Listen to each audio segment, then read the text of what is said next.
وَلَقَدْ آتَيْنَا دَاوُودَ مِنَّا، اور البتہ تحقیق ہم نے عطا کی ہے حضرت داؤد علیہ السلام کو، منا اپنی طرف سے، فضلاً ایک بہت بڑی فضیلت۔ یعنی داؤد علیہ السلام کو جو انعامات عطا ہوئے ہیں وہ باقی تمام مطلب پیغمبروں سے مختلف ہیں۔ تو قرآن نے اس کا ذکر فرمایا ہے، فرمایا کہ یا جبالو اوبی، سب سے پہلی نعمت تو یہ ان کو دی تھی کہ ہم نے پہاڑوں کو حکم دیا تھا کہ اوبی معہو، تم لوگ داؤد کے ساتھ مل کر تسبیح بیان کیا ہو،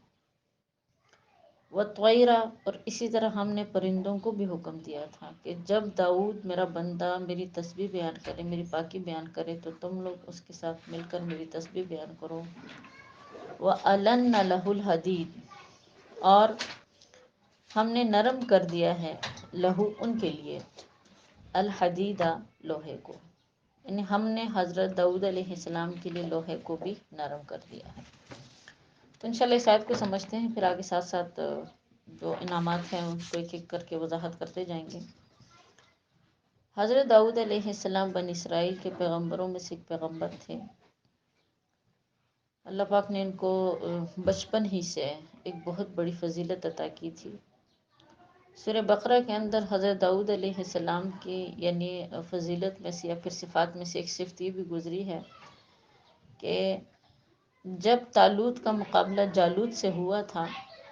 جالوت ایک ظالم بادشاہ تھا اور بہت قداور تھا، مضبوط آدمی تھا، کہتے وہ تنہا ہی بہت سارے لشکروں کو شکست دیتا تھا۔ تو پھر اس صورت میں اللہ پاک نے ان کا مرنا جو تھا وہ داؤد علیہ السلام کے ذریعے سے لکھا تھا۔ حضرت داؤد علیہ السلام یہ بھی اس لشکر میں جو طالوت کا لشکر تھا اس میں حضرت داؤد علیہ السلام بھی شامل تھے۔ داؤد علیہ السلام اس ٹائم ان کی عمر کم تھی، اتنی زیادہ نہیں تھی، تو روایات میں آتا ہے کہ داؤد علیہ السلام جو ہے وہ مطلب اللہ پاک نے ان کے ذریعے سے اس کا مرنا جو ہے مقرر کیا تھا۔ داؤد علیہ السلام نے جالوت تھا اس کو مارا، لیکن بغیر کسی تلوار کے۔ جب داؤد علیہ السلام شرکت کرنے کے لیے لشکر میں جا رہے تھے تو کہتے راستے میں 3 پتھروں نے انہیں آواز دی کہ داؤد ہمیں اٹھا لو، یعنی ہمارے ذریعے سے اللہ پاک اس دشمن کو ختم کریں گے۔ تو داؤد علیہ السلام نے انہی پتھروں کو اٹھایا اپنی جولی میں اور وہ چل پڑے۔ جب حضرت طالوت جو تھے، جو بادشاہ تھے اس ٹائم، انہوں نے ان کو تلوار اور زرہ دینی چاہی، تو داؤد علیہ السلام نے انہیں منع کر دیا کہ یہ چیزیں جو ہیں مطلب میرے کوئی مطلب کام نہیں آ سکتی، اگر اللہ پاک نے مجھے زندگی دینی ہے تو میں اس کے بغیر بھی رہ سکتا ہوں۔ بہرحال داؤد جو ہے انہی 3 مطلب داؤد علیہ السلام انہی 3 پتھروں کے ساتھ لشکر میں انہوں نے شرکت کی۔ جب جالوت کا سامنا کیا تو ایک چھوٹے سے بچے تھے، کمزور تھے، بلکہ ہمیشہ بیمار رہتے تھے، کافی ان کا رنگ زرد رہتا تھا۔ تو جالوت نے جیسے ہی داؤد کو دیکھا تو وہ ان کو ایک ہنسی سے آ گئی ہے کہ تم نے تو اپنی جولی میں ایسے پتھر اٹھائے ہیں جیسے لگتے ہیں تم کسی کتے کو مارنے آئے ہو۔ تو اس ٹائم داؤد علیہ السلام نے یہی بات ارشاد فرمائی کہ تم کتے سے بھی بدتر ہو، اللہ کو ماننے والے نہیں ہو۔ اور انہوں نے وہی پتھر مارے اللہ کا نام لے کر، تو انہی 3 پتھروں کے ذریعے سے جالوت کی مطلب وفات ہوئی، وہ مر گیا۔ اور اس وقت سے رب کریم نے حضرت داؤد علیہ السلام کو ایک خاص صفت عطا کی۔ بہرحال بچپن ہی سے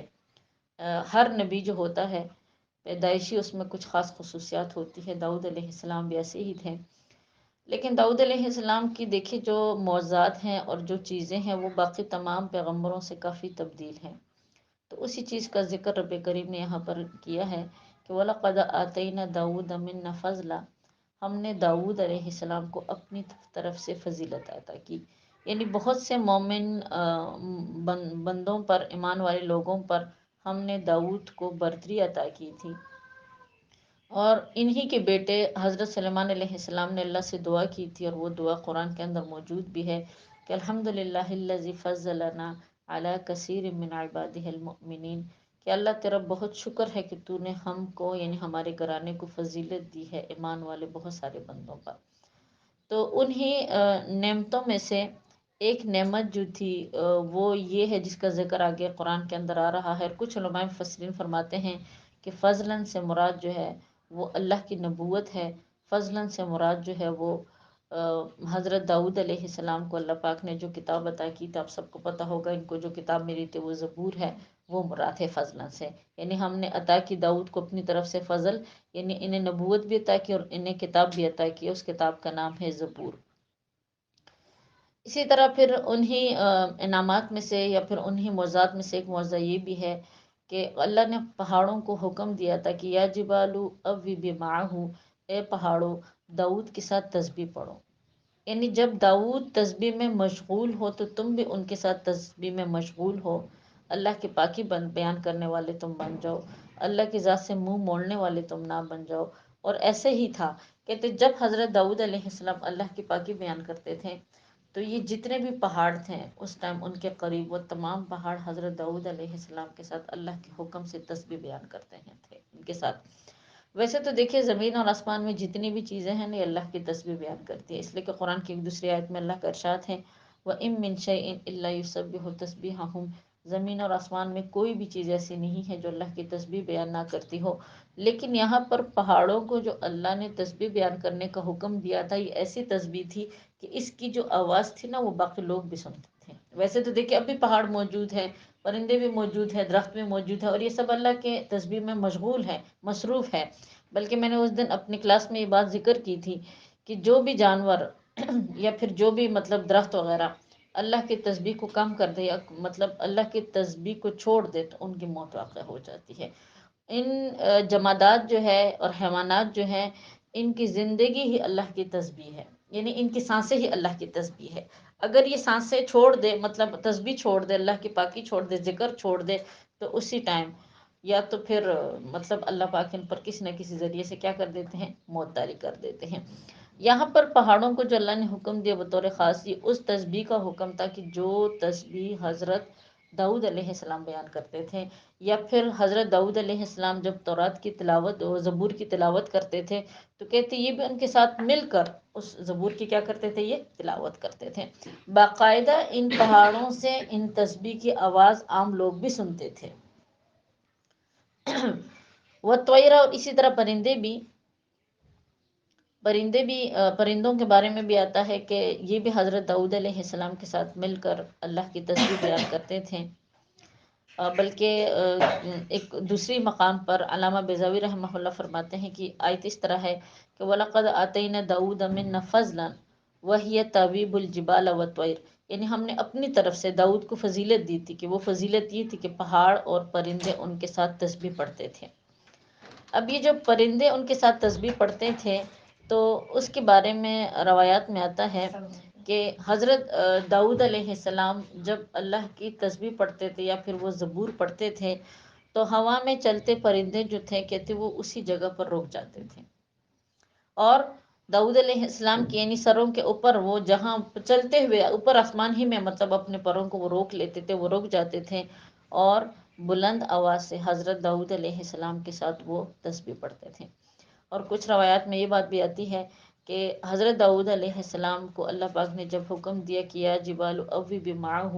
کہ پہاڑوں تم بھی داؤد کے ساتھ تسبیح بیان کرو، تو کہتے داؤد علیہ السلام کی عادت مبارکہ تھی کہ وہ پہاڑوں میں گھس کر اللہ کی تسبیح کے ترانے گاتے تھے، تو جس طرح آپ تسبیح کرتے تھے ویسے ہی پہاڑ بھی آپ کے ساتھ تسبیح کرتے تھے۔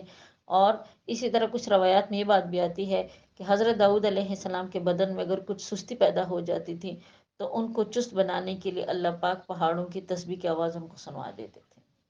کہ میرے بندے جیسے دیکھو یہ مخلوق میری ہر وقت اللہ کی تسبیح میں مشغول ہے، تو تم بھی ہر وقت اللہ کی تسبیح میں کیا رہا کرو، مشغول رہا کرو۔ حضرت داؤد علیہ السلام ویسے تو اللہ کے جتنے بھی پیغمبر ہیں وہ ہر وقت اللہ کے ذکر میں مشغول رہتے تھے، لیکن حضرت داؤد علیہ السلام ان تمام پیغمبروں میں سے ایسے پیغمبر تھے کہ یہ کسی لمحے بھی اللہ کے ذکر کو چھوڑتے نہیں تھے، کسی بھی لمحے۔ بلکہ انہوں نے اپنے اللہ پاک نے آگے نے حکم دیا تھا نا کہ تم میری نعمتوں کا شکر ادا کرو، تو داؤد علیہ السلام نے ایسا طریقہ اپنے گھر میں اختیار کیا تھا کہ انہوں نے اپنے گھر کے جتنے افراد تھے نا ہر ایک کی باقاعدہ ایک ڈیوٹی لگائی تھی،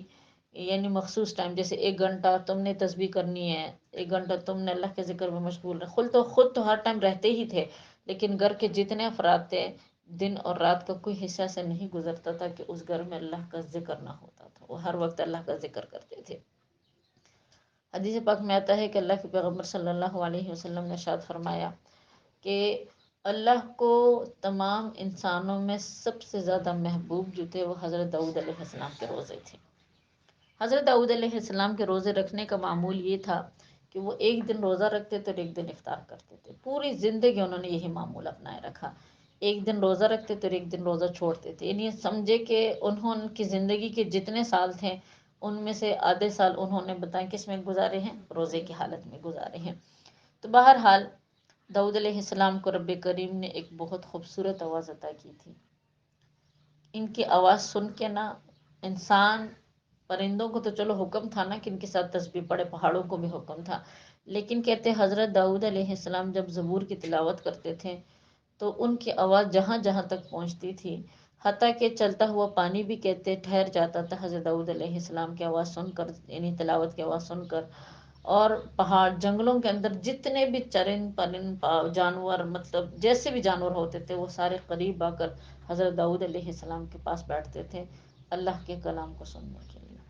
اور پھر آپ خود سوچیں پھر انسانوں کی کیا حالت ہوگی، وہ تو ایک ناسمجھ مخلوق ہے جن کے اندر شعور ہی نہیں ہے، تب بھی وہ اللہ کا نام جب سنتے تھے تو وہ قریب آ کر بیٹھتے تھے۔ لیکن جو انسان ہوتے تھے وہ بھی حضرت داؤد علیہ السلام کے جو مطلب زبور کی تلاوت کو بہت خوشی کے ساتھ سنتے تھے۔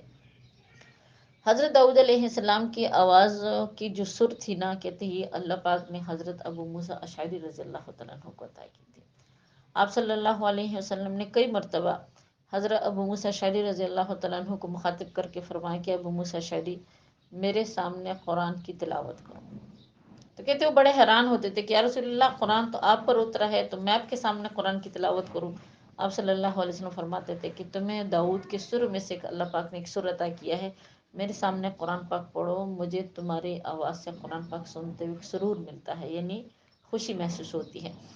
تو یہاں سے ساتھ ساتھ دیکھیے ایک بات یہ بھی ثابت ہو گئی کہ قرآن کا صرف پڑھنا ہی باعث ثواب نہیں ہے، بلکہ قرآن کو سننا بھی باعث ثواب ہے۔ اور یہ ہماری نبی کریم صلی اللہ علیہ وسلم کی سنت ہے، سنت مبارکہ ہے کہ آپ صلی اللہ علیہ وسلم نے کئی مقامات پر ابو ایوب انصاری، ایک صحابی تیرے کو ابو موسیٰ اشعری رضی اللہ تعالیٰ عنہ کے انہیں اکثر حکم دیا کرتے تھے کہ میرے سامنے جو ہے تم لوگ کیا کرو، قرآن کی تلاوت کرو۔ تو بہرحال قرآن کو سننا بھی باعث رحمت ہے، قرآن کا پڑھنا بھی باعث رحمت ہے، یہ اللہ کی نعمتوں میں سے ایک بہت بڑی نعمت ہے۔ اور قرآن کے سننے کے بارے میں روایات میں مطلب قرآن کے اندر ایک آیت بھی آتی ہے کہ وَإِذَا قُرِئَ الْقُرْآنَ فَاسْتَمِعُوا لَهُ وَأَنصِتُوا لَعَلَّكُمْ تُرْحَمُونَ، کہ جب تمہارے سامنے قرآن کی تلاوت کی جائے تو اس قرآن کی تلاوت کو تم غور سے سنا کرو اور اس کے لیے خاموش ہو جایا کرو تاکہ اللہ پاک تم پر کیا کرے، اپنی رحمت برسائے۔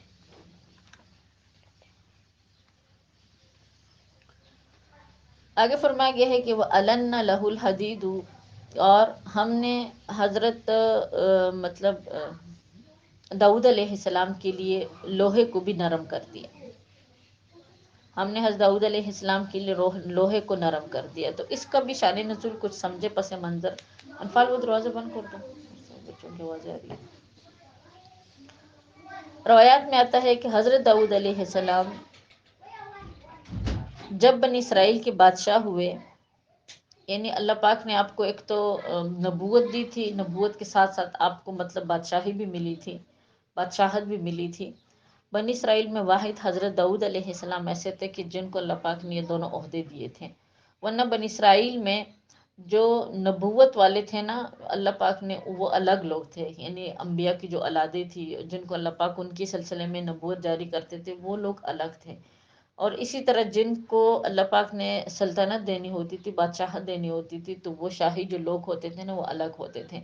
لیکن بنی اسرائیل میں واحد حضرت داؤد علیہ السلام اللہ کے ایسے مطلب پیغمبر سب سے پہلے گزرے کہ جن کو اللہ پاک نے ایک وقت میں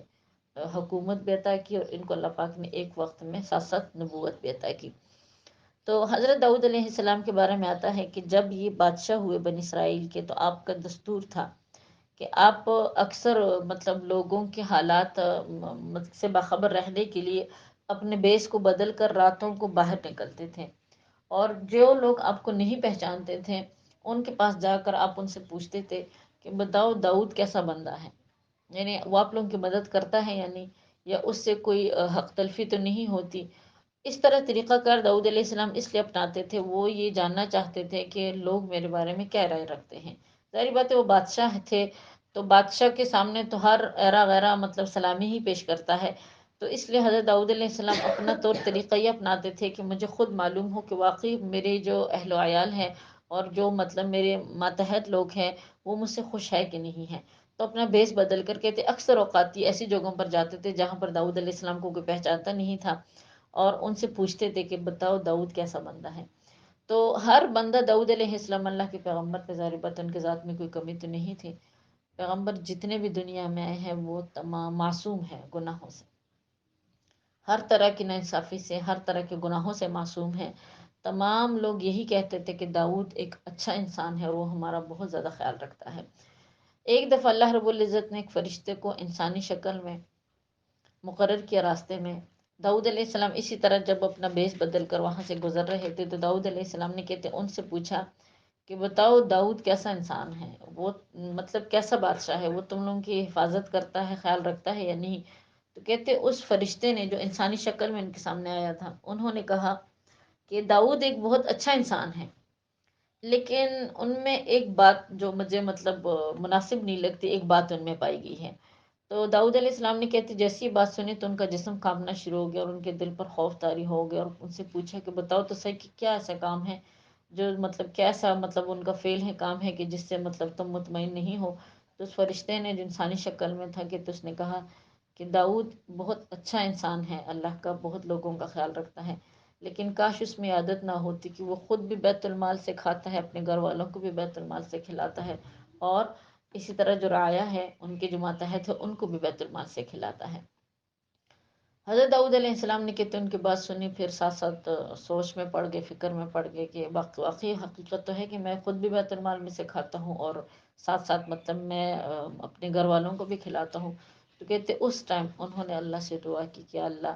میرے لیے کوئی ایسا ہنر مطلب مجھے آپ سکھا دیجیے، کوئی ایسا ہنر مجھے عطا فرما دیجیے تاکہ میں خود اپنے گھر والوں کے لیے خود مزدوری کر کے اس ہنر کے ذریعے سے میں کما سکوں۔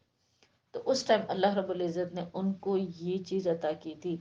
داؤد علیہ السلام کو اللہ پاک نے یہ صفت عطا کی کہ وہ لوہے کو کہتے جیسے ہی ہاتھ میں لیتے تھے نا تو وہ لوہا اتنا نرم ہو جاتا تھا جیسے موم، کہ وہ جس طرف چاہتے تھے اس کو موڑتے تھے۔ ویسے تو آپ کو پتہ ہے لوہے کو نرم کرنے کے لیے یا تو آگ میں ڈالا جاتا ہے، اس کو بہت تیز ترین جو آگ ہوتی ہے، دہتی ہوئی آگ ہوتی ہے، اس میں ڈالا جاتا ہے تب جا کے لوہا نرم ہو جاتا ہے، لیکن حضرت داؤد علیہ السلام کے ہاتھوں میں رب کریم نے ایسی مطلب موزہ رکھ دیا کہ وہ لوہے کو جیسے ہی ہاتھ میں لیتے تو وہ لوہا ان کے لیے کیا ہو جاتا تھا، وہ نرم ہو جاتا تھا۔ اور ساتھ ساتھ پھر انہوں نے اس لوہے سے کہتے ہیں کہ جو جنگی زریں ہوتی ہیں جو ابھی تک آپ کو پتہ ہے یہ چیزیں ہوتی ہے، یہ بنانا شروع کر دی اس لوہے سے۔ سب سے پہلے جو زریں ہیں، ہاں جی، جو حفاظت کے لیے ہوتی ہے، سب سے پہلے جو زریں ہیں وہ حضرت داؤد علیہ السلام نے بنائے، اس سے پہلے کسی بھی مطلب جو لوگ گزرے ہیں نا ان کے لیے جنگ کے دوران حفاظت کرنے کے لیے زریں نہیں، ویسے وہ لوہا اگر رکھتے تھے لیکن یہ ہے کہ وہ کوئی ایسا باقاعدہ وہ بنا ہوا نہیں ہوتا تھا۔ تو زرے کو سب سے پہلے ایجاد کرنے والے بتائیں کون سے پیغمبر ہیں؟ حضرت داؤد علیہ السلام۔ انہوں نے وہ زرہ بناتے تھے، ایک زرے کو کہتے وہ 4000 درہم کے عوض بیچتے تھے۔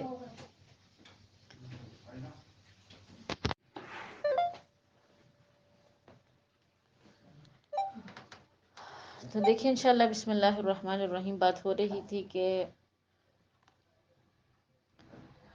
حضرت داؤد علیہ السلام کے لیے اللہ پاک نے لوہے کو نرم کر دیا تھا، اور لوہے سے سب سے پہلے انہوں نے کیا چیز بنائی تھی؟ زرے بنائی تھی۔ حضرت داؤد علیہ السلام ایک زرے کو تقریباً اس وقت 4000 دینار کے عوض بیچتے تھے، اور روایات میں آتا ہے ان کے بارے میں کہ 2000 دینار وہ اپنے اہل و عیال پر خرچ کرتے تھے، اور 2000 دینار جو ہوتے تھے اس کو وہ اللہ کے راہ میں خرچ کرتے تھے، یعنی غریبوں پر خرچ کرتے تھے۔ حضرت داؤد علیہ السلام پیغمبروں میں سے ایک ایسے پیغمبر گزرے ہیں جن کے بارے میں اللہ کے حبیب صلی اللہ علیہ وسلم نے ارشاد فرمایا کہ اپنے ہاتھوں کی کمائی سے بہتر کسی نے کوئی کمائی نہیں کھائی۔ اللہ کے نبی داؤد علیہ السلام اپنے ہاتھوں کی کمائی سے کھاتے تھے، انہوں نے خود اپنے ہاتھوں سے کمایا اور اس کمائی کو انہوں نے کیا کیا، وہ کھایا۔ تو دیکھیے یہ ایک سنت عمل ہے، ہمارے پیغمبروں کی ایک سنت عمل ہے کہ انہوں نے خود اپنے ہاتھوں سے کام کیے، حلال کمائی، مطلب کمائی۔ ساتھ ساتھ ہنر جو ہے، کسی بھی ہنر کو سیکھنا یہ بھی ایک سنت عمل ہے۔ پیغمبروں کی سنت ہے کہ ہر پیغمبر کو اللہ رب العزت نے کوئی نہ کوئی ہنر سکھایا تھا۔ تو بہرحال اپنے ہاتھوں کی کمائی سے کما کر کھانا، اس کے بارے میں اللہ کے حبیب صلی اللہ علیہ وسلم نے ارشاد فرمایا کہ وہ شخص عبادت میں رہتا ہے جو انسان حلال کمائی کھاتا ہے، یعنی حلال روزی کماتا ہے۔ تو جتنی دیر وہ کمانے میں لگا رہتا ہے تو وہ اللہ کی عبادت میں رہتا ہے۔ حلال روزی کمانا یہ بھی اللہ کی عبادت میں سے ایک عبادت ہے۔ اسی پر ہمارے پیغمبروں نے عمل کیا ہے اور اسی چیز کا درس ہمیں اللہ کے پیغمبر صلی اللہ علیہ وسلم نے دیا ہے۔ اور اسی طرح ساتھ ساتھ دیکھیے، انبیاء کی سنتوں میں سے ایک سنت یہ بھی ہے کہ وہ کماتے تو اپنے ہاتھوں سے تھے، لیکن اپنے ہاتھوں سے کما کر اس کو پھر وہ اللہ کے راستے میں خرچ بھی کرتے تھے۔ تو اپنے ہاتھوں سے کی کمائی سے اللہ کے راستے میں ضرور خرچ کرنا چاہیے، اس لیے کہ یہ چیز میزان کے، کہتے ہیں قیامت کے دن میزان میں سب سے باری چیز جو ہوگی نا، وہ انسان کے اپنے ہاتھوں کی کمائی جو اللہ کے راستے میں خرچ کی ہوتی ہے وہ ہوتی ہے۔ ویسے تو خرچ کرنے کے مختلف طور طریقے ہوتے ہیں کہ چلو کوئی آپ کو دے دے یا پھر جو بھی مال ہو، لیکن اپنے ہاتھ، اپنی محنت کی کمائی سے جو چیز انسان اللہ کے راستے میں خرچ کرتا ہے، قیامت کے دن میزان میں وہ سب سے زیادہ باری ہوگی۔ آگے فرمایا گیا ہے کہ جب اللہ پاک نے ان کے لیے، داؤد علیہ السلام کے لیے، رب کریم نے لوہے کو نرم فرمایا تو حکم دیا کہ ان اعمل سابغات، ہم نے حکم دیا کہ نعمل، اے داؤد اب بناؤ، سابغات، کشادہ زرہ، وقدر فی السرد، اور آپ مقرر کر دو، یعنی آپ جوڑو، اندازے میں رکھو، فی السرد، کڑیوں کے جوڑنے میں اندازہ رکھو، وَعْمَلْ صَالِحًا، لیکن اس کے ساتھ ساتھ اے داؤد علیہ السلام تم اللہ کے لیے نیک اعمال بھی کرو، یعنی خالص اللہ کی خوشنودی حاصل کرنے کے لیے اعمال کرو۔ انی بما تعملون بصیر، بے شک تم جو کچھ کرتے ہو ہم اس کو کیا کرتے ہیں، ہم اس کو دیکھ رہے ہیں۔ تو یہاں پر اللہ رب العزت نے خود حضرت داؤد علیہ السلام کو زرہ بنانے کا طریقہ سکھایا کہ تم اس سے کشادہ پوری لمبی زرہ بناؤ اور اس کو اس طریقے سے بناؤ کہ جوڑنے میں تم اندازہ رکھو، یعنی زرے کی بناوٹ میں ایک خاص اندازہ رکھو، ایک مناسب انداز میں کیلے تناسب کے ساتھ بناؤ، نہ وہ زرے اتنی پتلی ہو کہ وہ پھٹ جائے اور نہ اتنی موٹی ہو کہ وہ ٹوٹ جائے۔ اور اس کے ساتھ ساتھ پھر حکم دیا کہ وَاعْمَلُوا صَالِحًا، ہنر کے ساتھ، کمائی کے ساتھ ساتھ، حلال کمائی کے ساتھ اللہ کی رضا کے لیے تم نیک اعمال بھی کرو۔ انی بما تعملون بصیر، بے شک تم جو کچھ کرتے ہو اللہ پاک اس کو کیا کرنے والا ہے، اللہ اس کو دیکھنے والا ہے، یعنی اللہ پاک تمہیں تمہارے اعمال کا جزا دے گا۔ حضرت ابو ہریرہ رضی اللہ تعالیٰ عنہ کی روایت ہے کہ آپ صلی اللہ علیہ وسلم نے ارشاد فرمایا کہ اللہ پاک پاک ہے اور پاکیزہ رہنے کو پسند کرتا ہے۔ جو حکم رب کریم نے پیغمبروں کو دیا ہے وہی حکم اللہ پاک نے ایمان والوں کو دیا ہے، اور فرمایا کہ پیغمبروں پاکیزہ چیزیں کھاؤ اور حلال چیزیں کھاؤ، یہی حکم ایمان والوں کو ہے، اور ساتھ ساتھ حکم دیا کہ نیک اعمال کرو، یہی حکم رب کریم نے کس کو دیا ہے، ایمان والوں کو دیا ہے۔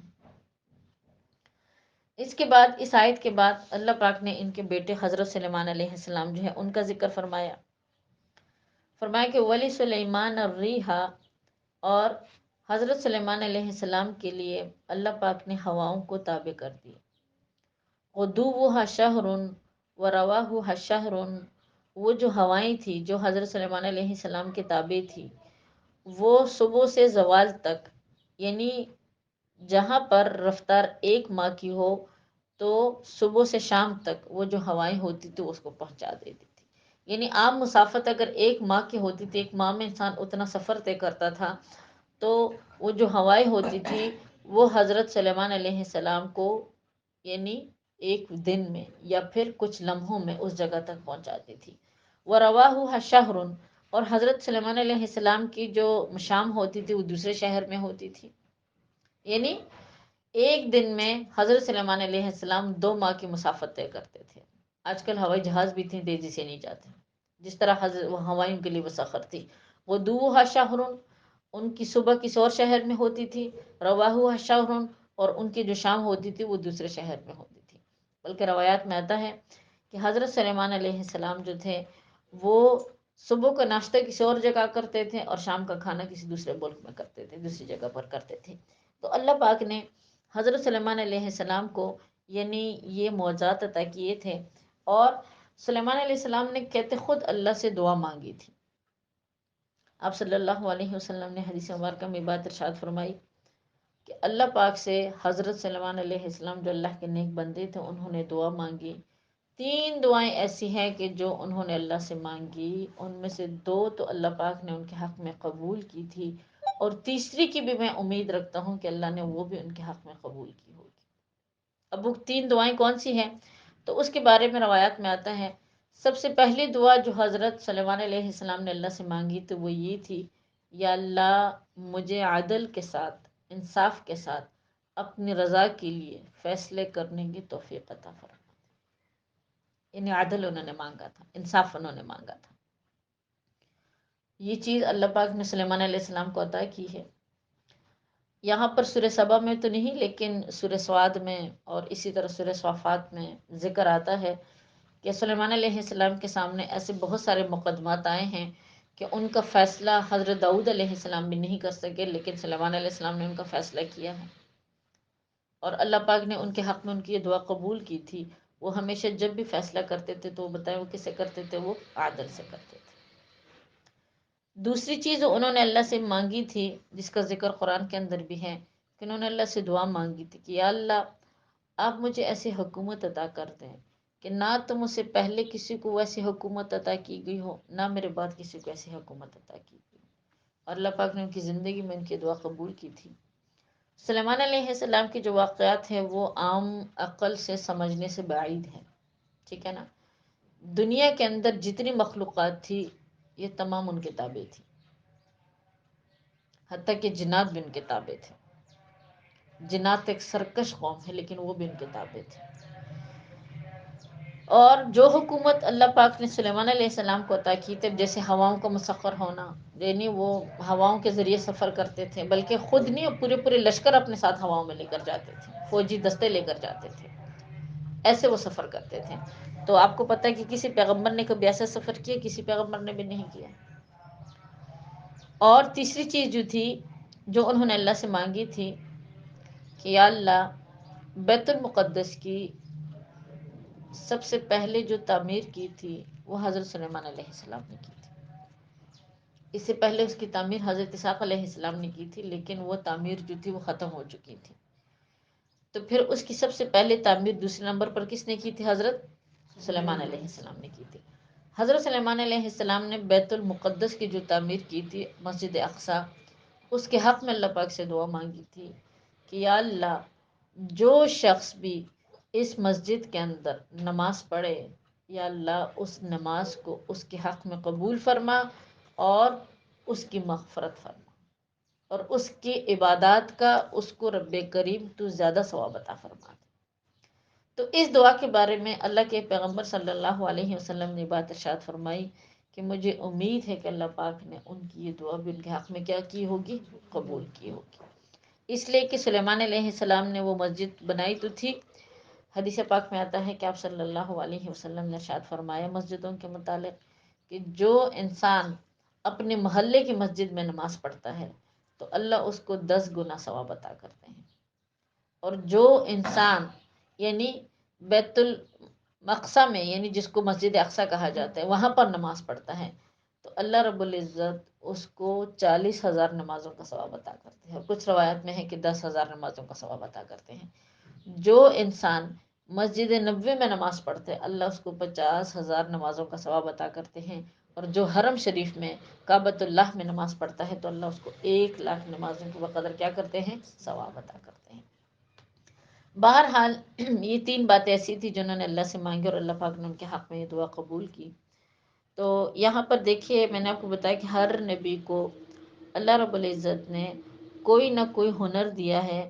تو یہاں پر سلیمان علیہ السلام کو بھی رب کریم نے ہنر دیا ہے، جس کی وضاحت قرآن کی آیت سے ہے کہ وہ اصلنا لہو عین القطری، اور ان کے لیے تانبے کا چشمہ ہم نے بہا دیا تھا۔ حضرت سلیمان علیہ السلام کے لیے اللہ پاک نے جیسے پانی کے چشمے مطلب اللہ زمین سے نکالتے ہیں، تو اسی طرح اللہ پاک نے ان کے لیے مطلب تانبے کا جو چشمہ تھا وہ کیا کر دیا تھا، وہ زمین کے اندر سے نکالا تھا۔ یعنی جیسے پانی بہتا ہے نا، اسی طرح تانبا بہتا تھا۔ اور یہ جو چشمہ تھا ان کو جو ملا تھا سلیمان علیہ السلام کو، کہتے 3 دن تک یہ چشمہ جاری رہا، تانبے کا چشمہ۔ یہ چشمہ یمن میں تھا، جس سے لوگ اس زمانے میں فائدہ اندوز ہوئے تھے، اور یہ چیز اللہ پاک نے ان کو بطور خاص عطا کی تھی۔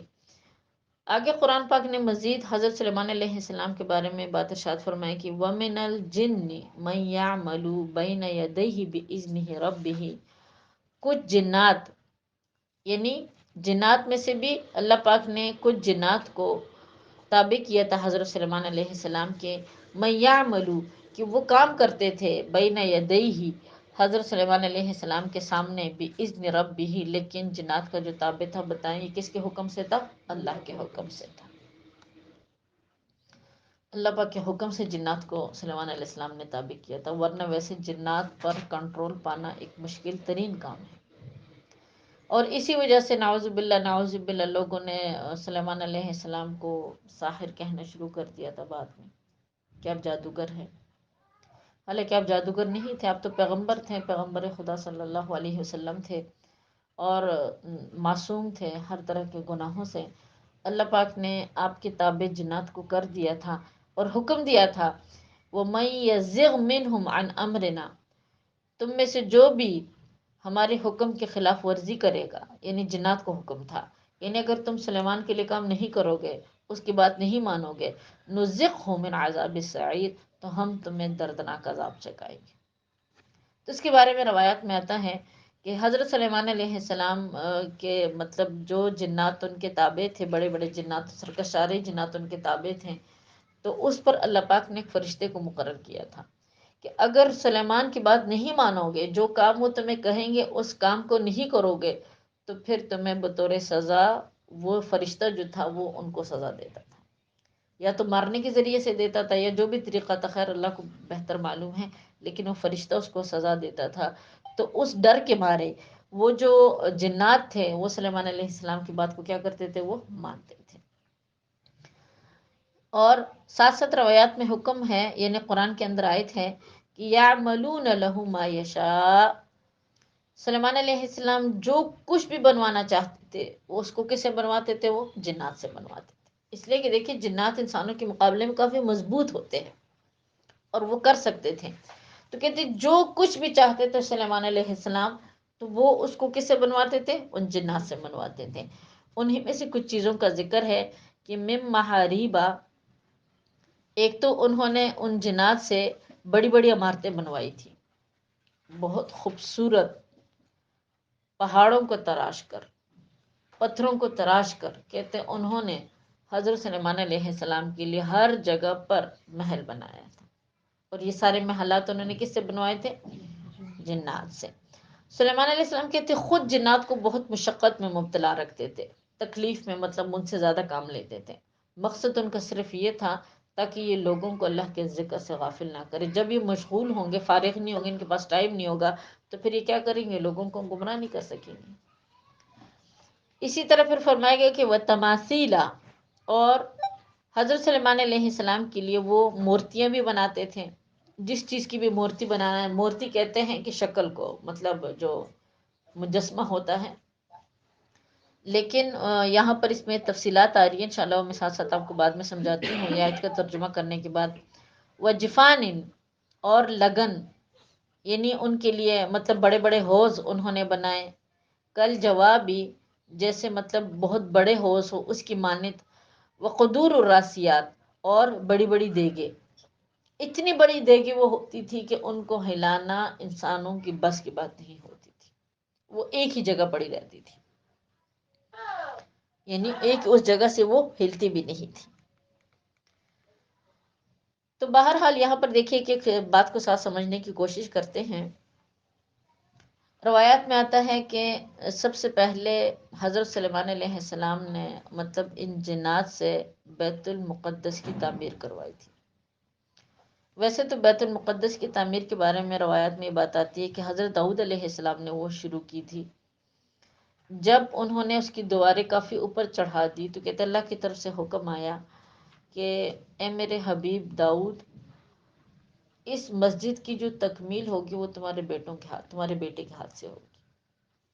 اور داؤد علیہ السلام کا پھر انتقال ہو گیا تھا بیچ میں، اور ان کے جانشین ان کے بیٹے حضرت سلیمان علیہ السلام بنے۔ سلیمان علیہ السلام نے پھر اپنی زندگی میں اللہ پاک نے ظاہر بات ہے پھر ان کو ایسی چیزیں بھی تو عطا کی تھی نا، اپنی زندگی میں انہوں نے بیت المقدس کی تعمیر جنات سے کروائی تھی۔ سلیمان علیہ السلام کے بارے میں آتا ہے کہ مطلب انہوں نے جب بیت المقدس کی تعمیر کروائی تھی جنات سے، تو انہوں نے بیت المقدس کی تعمیر کوئی عام پتھروں سے نہیں کی تھی یا پھر عام چیزوں سے۔ ان جنات نے سلیمان علیہ السلام کے لیے یاقوت جو سب سے قیمتی پتھر تھا، یعنی سمندروں کے اندر سے ان پتھروں کو، ان قیمتی پتھروں کو جمع کیا جنات کے ذریعے سے، جواہرات کو جمع کیا۔ آپ کو پتہ ہے سمندر کے اندر اللہ پاک نے بہت ذخائر رکھے ہوئے ہیں، سونا بھی رکھا ہوا ہے، چاندی، سب کچھ، اور انہی جنات کے ذریعے سے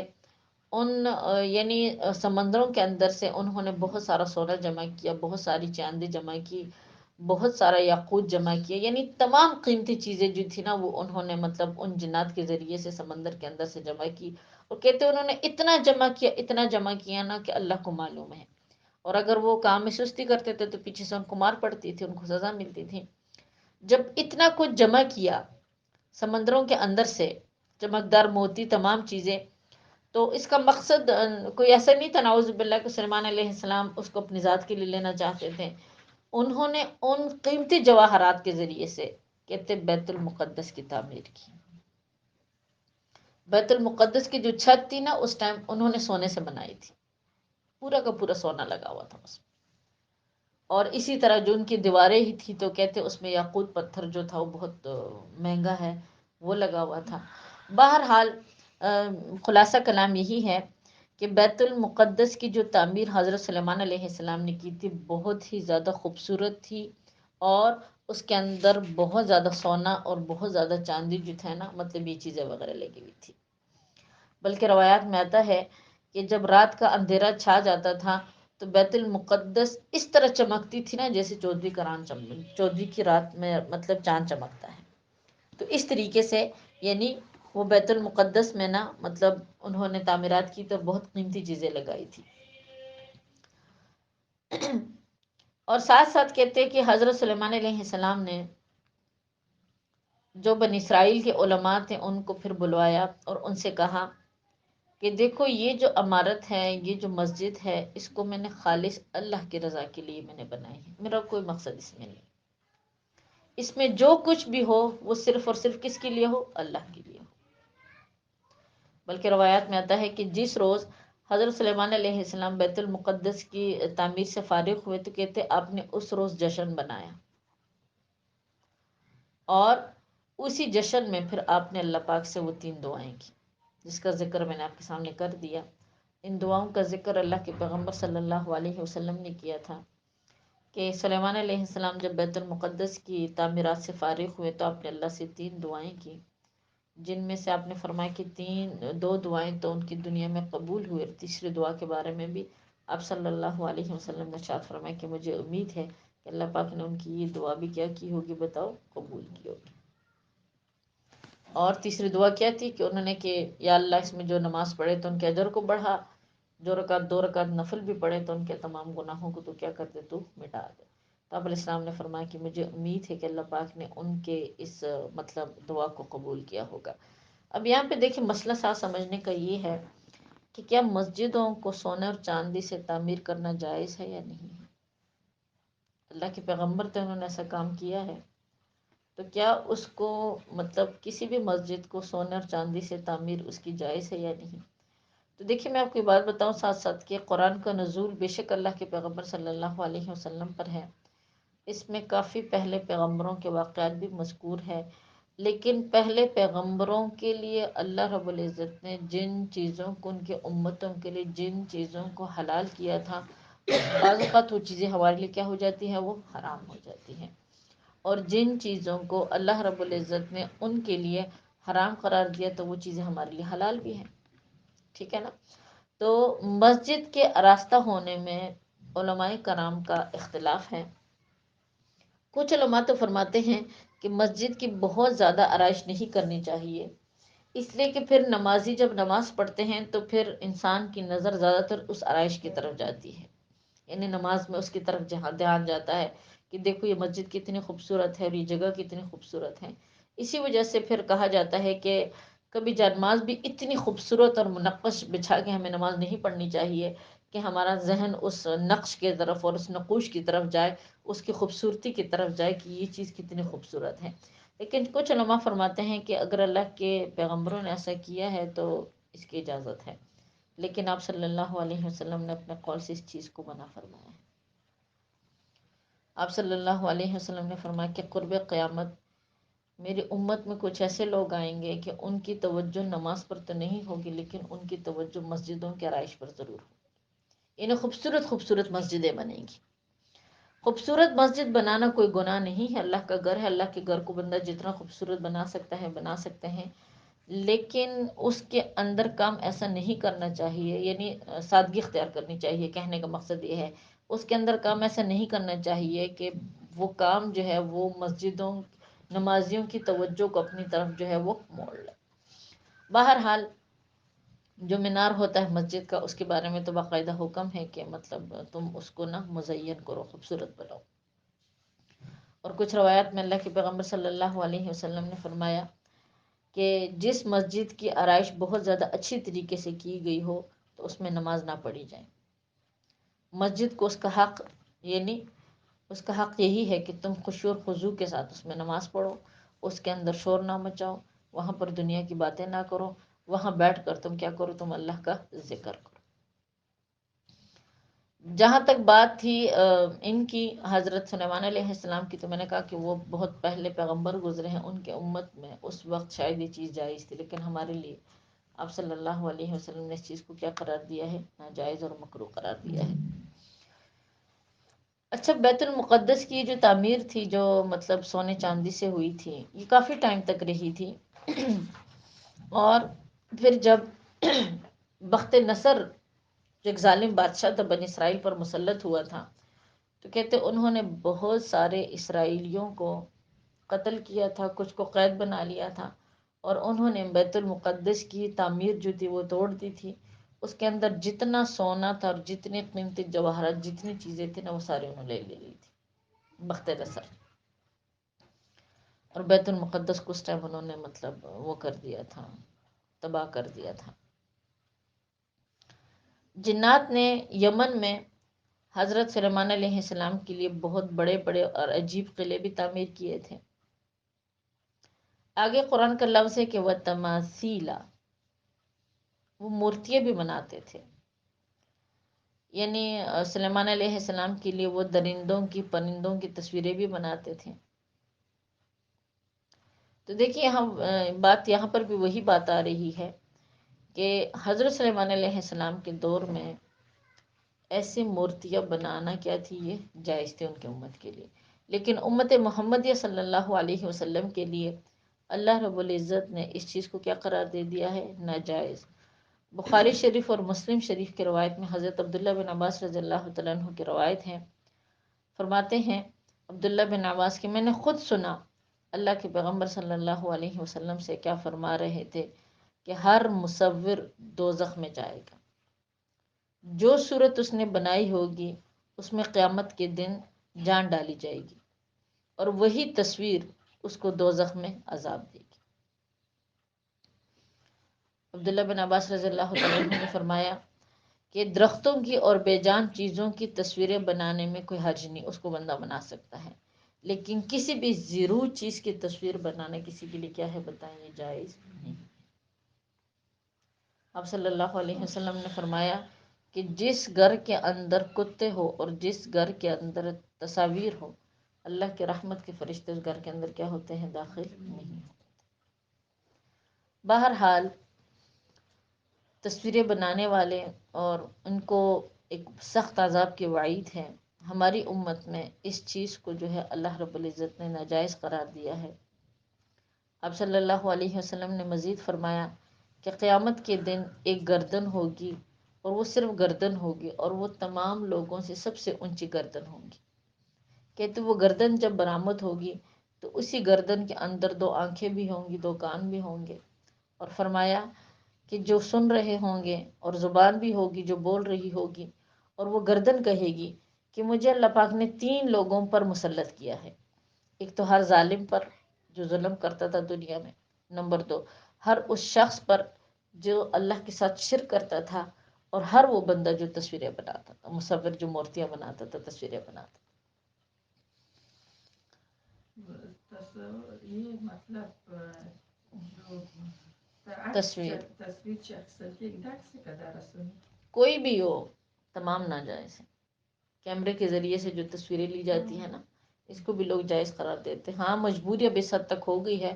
جیسے شناختی کارڈ کے لیے ضرورت ہے تو آپ بنوا سکتے ہیں، یا پھر پاسپورٹ کے لیے ضرورت ہے تو آپ بنوا سکتے ہیں۔ بس اندر ہے، لیکن ہاں اسے جی، کمرے کے لٹکے اس پہ تو آپ کی نماز ہی نہیں ہوتی نا، تو الگ مسئلہ ہے۔ لیکن تصویریں بنانا ویسے بھی ناجائز، صحیح نہیں، گناہ ہے۔ آگے حکم ہے کہ اعملوا آل داؤد شکرا۔ ہم نے داؤد اور اس کے گھر والوں سے کہا کہ اے داؤد کے خاندان والوں، تم سب شکر کرو، یعنی اس میں شکر ادا کرو۔ تو وہ ساتھ ساتھ میں نے آپ کو بات بتلا دی،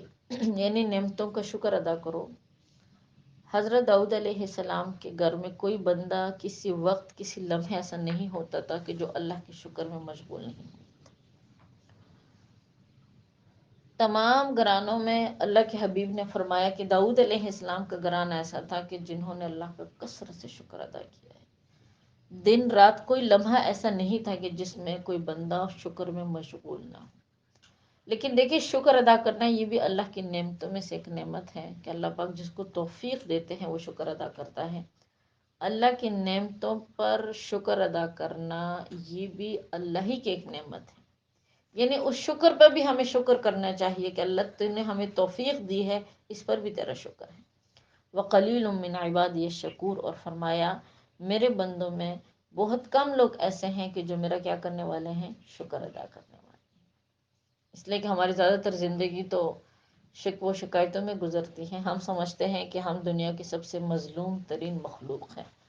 حالانکہ اگر حالات دیکھا جائے تو اللہ نے ہمیں بہت ساری نعمتوں سے نوازا ہے، آسائشوں سے نوازا ہے، ہر طرح کی نعمتیں، جو نعمتیں دیکھیں آج کے دن ہمیں میسر ہیں، ہم سے پہلے بادشاہوں کے پاس بھی ایسے نعمتیں نہیں تھیں، اگرچہ ان کے پاس پیسہ زیادہ تھا، یعنی سونا زیادہ تھا، لیکن جو نعمتیں اللہ نے ہمیں دی ہیں نا، ان کے پاس بھی ایسے نعمتیں نہیں تھیں۔ تو اس لیے ہمیں ہر نعمت پر رب کریم کا شکر ادا کرنا چاہیے۔ قرآن کا حکم ہے وَلَئِن شَكَرْتُمْ لَأَزِيدَنَّكُمْ، اے انسان اگر تم دل سے شکر ادا کرو کہ ہم تمہاری نعمتوں کو بڑھا دیں گے۔ وَلَئِن كَفَرْتُمْ، اور اگر تم ناشکری کرو گے، اِنَّ عَذَابِي لَشَدِيدٌ، تو یہ بات ذہن میں رکھو کہ بے شک میرا جو عذاب ہے، آزمائشیں ہیں اور مصیبتیں ہیں، وہ بھی کیا ہوتی ہے؟ بڑی سخت ہوتی ہے۔ وآخر دعوانا الحمدللہ۔